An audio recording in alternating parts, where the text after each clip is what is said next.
We're in that season, fall, when the schedule can seem to loom large. Everything looked great to sign up for when we did that, but now that we're in the thick of it, we're facing exam deadlines or scheduling conflicts.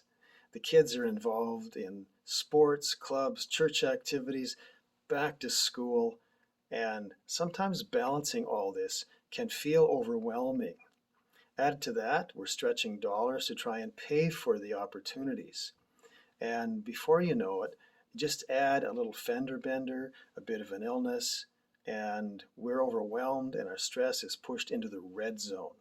So what do we do to balance this and have a more healthy lifestyle in the looming season? By the way, Christmas is coming, just saying.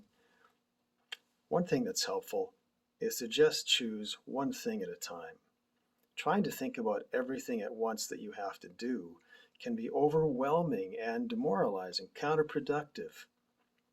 Recently, one day I was feeling overwhelmed by the number of things I had put on my own list. And so I had to decide to choose one thing because the list threatened to mutiny and throw me overboard. I chose one thing, got through it, then the next thing, even though I didn't feel at that point like doing any of them. And by the time the afternoon was over, I'd had a pretty productive day.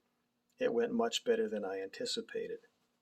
A second strategy for having a more healthy lifestyle when the season is looming large is be willing to cut something out if it's too much. It might be that you've scheduled too many things into your life. Recently, one day, I had to decide not to register for an activity that I typically get involved with. And while I miss it, for this year it is one thing too many on the day of the week that it was scheduled for.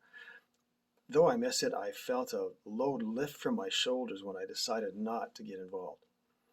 Also, if you're in a leadership role, sometimes you might have to cut back a bit on what you're doing and do a fewer things better.